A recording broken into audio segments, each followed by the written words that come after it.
Hi, I'm Shelley and this is my vlog, The Willow Tree Queen. Today I thought I would come on and talk about a little obsession that has been growing with me this last week, which are rope bowls and also a little bit of quilting. So no garment sewing this week, although I've got a couple of things on my sewing table that I'll share in a separate vlog. So I haven't been feeling very well recently, and I usually when I feel that way, I need something quick and simple to do, and I'll grab things that are around the house and just have a play with them and watch YouTube videos. And I stumbled across a few YouTube videos about making rope bowls, and I knew I had some string and some rope around the house that I had been using for my other hobby of junk journal making.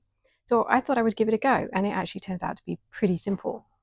The first bowl I made is this one, which you may recognize if you've watched any of my previous vlogs, is the fabric from the two dresses, one fabric that I made recently. And it is literally some rope that looks like this. It's a braided 7mm cotton rope. And it was just, I wrapped it in the scraps from that fabric and did a zigzag stitch. And actually, if you look closely, you can see the overlocking from the fabric. I really, really like how that turned out. And it's currently housing my clips. And I put a little badge over the spot where it joins together. So that was my first. I then moved on to slightly bigger. So this is my next one. And again, this is just loads and loads of bits of scraps. The videos that I were watching, a lot of the time the people were using like 1 inch wide strips. There was a lot of debate in the various videos I watched about whether bias strips are better or not, but literally I used the smallest. That is actually the size of a scrap. I used whatever scraps I had and I just wrapped it. At the time I was using, sorry, glue stick to wrap it together, and it was making a little bit of a mess. And it did make it slightly easier. I really like how this bowl turned out. And again, this is a just from Amazon, 7mm, 15 meters, and I made, I think, 4 bowls out of this 15 meters, and I've still got a chunk left. I think it's 4 bowls. So yes, that was my second one. Then I just made a flatter one. I wanted to see if I could make a plate sort of style, and this is actually a tie that I accidentally, or I put in the washing machine, and my washing machine ate it. So it's actually, I chopped it up and used up the tie from my kids.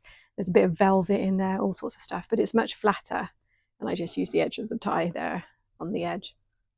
So that's flatter, so you can see changing shape. It started to feel a lot like sculpture, because the way you tilt the bowl on your sewing machine is how it turns out. So from these, I then decided to play with leaving the rope exposed. So I made this one. This was using a couple of fat quarters that I had sitting around. So again, this is the woven rope, and I changed the end a little bit, just sort of twisted it as I got to the end, and used purple thread. So you can see the zigzags there. So I really like that one. It's a nice size. And then I located some, it is string, I guess. So this size, much, much smaller. I don't know, it's just Hessian twine basically. And I thought I would have a go to see what I could make with this. So the first one I made is actually here. And I went as wide as I could on the base. And this is actually wrapped in sari silk. From junk journals, I used to buy sari silk ribbon to use as closures. So that's what I was wrapping around here. I got a little bit bored at the top, as you can probably see. So you can see some exposed hessian there. It's currently got in a bunch of scraps and little like charm pack sized, and some leftovers from a jelly roll that I bought. So, and that was sort of twisting it up. And yeah, so that's just, and there's ribbon on the top there. And then from that one, I then moved on to this one. So again, it's the same I went as wide as I could, and there's just some velvet scraps that I had on the base there. and some fat quarter scraps and scrap fabric that I had. In fact, this top one is left over from the dress that I made that I gave to my daughter. And as this one I curled up, I just lifted it slightly so it started to curl back in again. So again, that's using the Hessian string, so this size. That is quite more difficult to do. I thought I'd have a go doing a smaller one. So there's a smaller one. That was very difficult to get underneath my presser foot. So that I was trying to sort of make I don't know, mini pots. I don't know if anybody else has got those little mini plastic plants from IKEA that come in the white pots. I was trying to make something that would fit in that, but it got a bit too wide. And I just put some of the rickrack that I got in a Beyond the Pink door box and just a little bit of scrap fabric there where it joins. That's the smallest size I've done. I then bought some different sized Hessian rope. So this is actually a braided Hessian rope, and I think this was 5mm in diameter. And from this, the first thing I made was this big one. So again, I went as wide as I possibly could. I used a green thread because I had a green base on this one. And again, this was just scrap bits of fabric that I was using on the bottom. And I went as wide as I could. And then actually this tipped up over the arm of my sewing machine. And then I just sort of pulled it up to get this shape. And then as I was going through, I missed a couple of stitches to create like handles like that. And then when I ended it, I just twisted it around into a little circle and zigzagged over that. So it's not the tidiest of things. If I'd used a matching thread, you wouldn't notice it quite so much. And that's currently got some scraps in it also. Very handy for that, actually. Then I am using the same. This one is wrapped in sari silk and ribbon, and it's fully wrapped. This sari had a pattern in it. I think if I had paid more attention, I could have got that piece, so it would have done a perfect circle. But you live and you learn. So I tried to sort of make a pattern with this one, and this one's come out very, very pretty. I love the size, and it's very soft. They're very, very sturdy. So that's those two. Then my husband bought me some more rope. So I've got 30 meters of this one, but this is a twisted, it's not woven. And I've actually found it's a lot softer and not as sturdy as the braided rope. So if you can see the difference between the two, one's braided and one's not. And this is 6mm, I think. And so I've made these using that one. So they're very similar. So I thought I'd try it in reverse. So this one has got the this was actually these cut into half. So these are 2.5-inch jelly roll strips. So I cut them in half and use those to go around this. And on this one, I just did it bare and then wrapped the final layer. And again, I've left this one as a circle, and then this one I sort of knotted it and then sewed it down. But these ones are quite soft, but they're still, they still hold their shape. But they are certainly not as sturdy as the braided rope. So yeah, so this is what I've been doing. It's very enjoyable, very relaxing. It is can get a bit fiddly, especially when you're doing the very first circle, because you need to get it very tight and zigzag in a small space. But once you've got past that, it is a lot easier. And I actually found on the wrapped ones, doing the centerpiece on the wrapped ones makes it easier because they're slightly larger. So yeah, so this is my bowl addiction, and as you can see, I've got enough here to probably do my own little craft fair. So that's those. Then I also have just been obsessed with watching people doing quilts recently for some reason. I've always dabbled a little bit in quilting. I love the idea of doing quilted or patchwork clothes, if you like, but I've never really done a quilt as such. And most of my scraps end up all screwed up, and I just can't bear the idea of having to cut all of those squares and do all of that. So I thought I wanted to have a go. So I bought these relatively cheap jelly roll strips. They're about 20 inches long, in all these different oriental designs. This one is left out because it didn't really match the others. And I had a go at doing, I think it's called a log cabin. design. So here's my little, see if I can get it in. So it's a log cabin design where you put the dark in one corner and the light in another. I think that might, yeah, that's the right way up. And this has turned out to be about the size of a crib blanket. And then I backed it with leftover pieces of a IKEA blanket that I had. And then I did some free motion embroidery, just following the lines of the design in the fabric already, adding a few bits where there were some blank spots, and it's got some lightweight in wadding in the center of it, so it's an actual quilt, although it certainly isn't safe to use in a child's crib. But it was great fun. I have found I don't have the space to do big quilts. I think that's what's hindering me. So but yeah, this was really enjoyable and turned out really beautiful as well, I think. So I was very happy with that. I'm wondering if I have that upside down, because yeah. So it's, anyway, so this was what I've been up to this week. I did have a piece left over of this because initially I did the bit wrong. This bottom part should have ended in a dark square and I had a light square. So I just used a bit of wadding that I had left and backed it, did some self-binding, and then folded up the corners and turned it into this little tray, which is reversible. And I left the corners on there as well, so you can actually put things in the corners if you wanted to. So yeah, so that was just a leftover piece. So I am got so many trays now, things to do. So that was that. And then I'm also playing around with the different quilt blocks. So I think I've done this one wrong, but I thought I'd give it a go. So this is, I think it's called a disappearing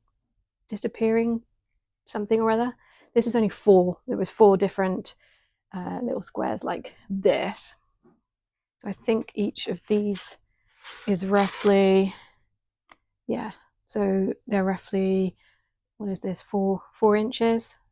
So each block is roughly 4 inches, and then together like this, they turn out to be approximately 5 inches square. And I just think it's really pretty the way that the little centerpiece is reversed.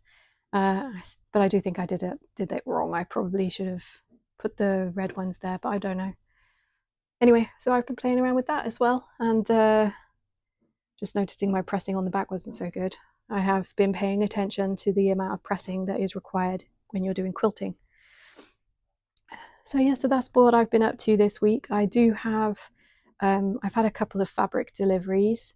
One from Simple Life, where I shop from quite regularly, and another couple of pieces from Minerva, actually, because I've been making a, I think this all started actually because I decided to make a quilted coat. So about this time last year, I made a quilted coat. I found a quilt in one of my local charity shops. It wasn't a very nice quilt, to be honest, so it's not something I would ever wear, but I really enjoyed making it. And I got another enormous quilt from eBay. It cost me £35, I think, and I could probably make the entire family and our dogs quilted coats out of it. And so I cut out the pieces for it and realized I didn't have any bias or anything that I could really make that would be matching bias. So I needed to buy some bias tape. So I went on Minerva and they had a sale on. So I got a couple of pieces of jersey. So shall I share that with you now? Yes, why not? So they had the art gallery jerseys on sale. So I got these 2 art gallery prints in a nice, I don't know what you would call that. It's just a nice jersey. So I got 1.5 meters of each, and I'm hoping to make some t-shirts for myself. I've been eyeing this one up for months and months since I started sewing, and I saw this one. It is gorgeous, and I just loved it. But it was a pricey fabric, so I think it was something like 30% off.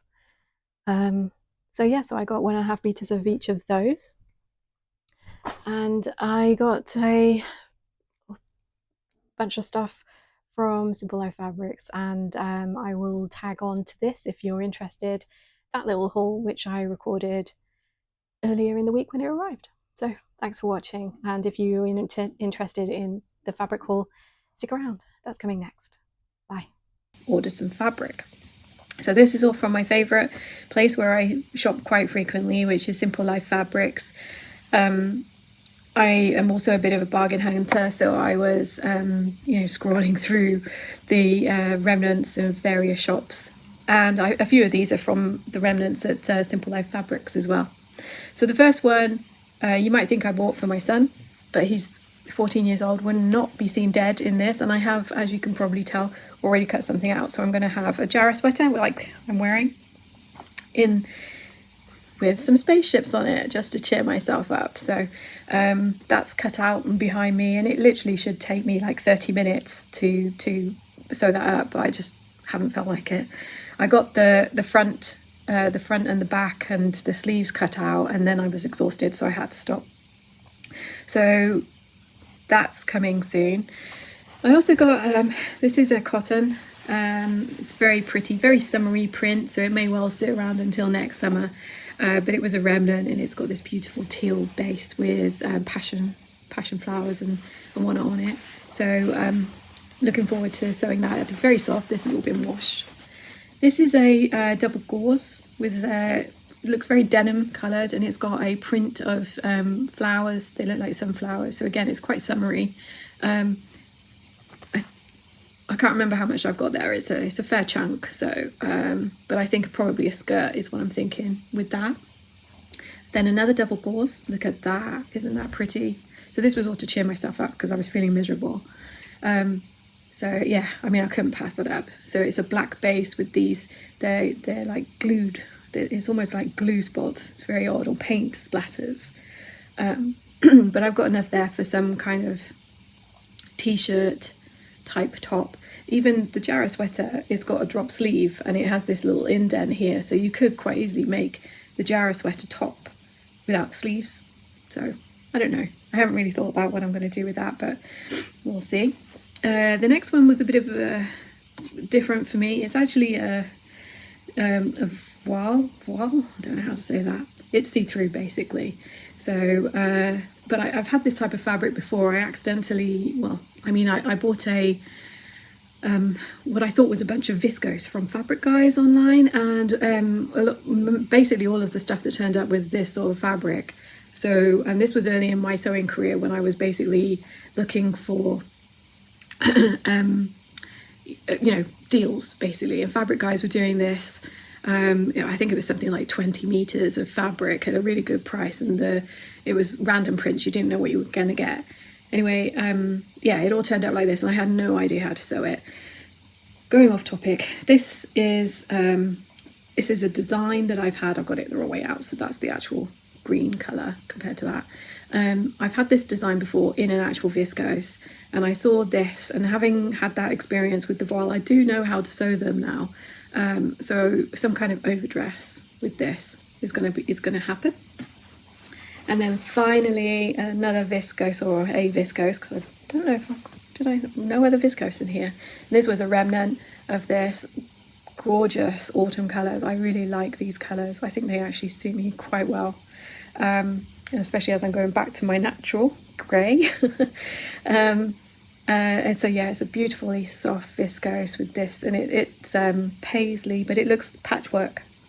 So I'm quite excited to make that up into something, and I'm hoping I've got enough for a dress of some sort.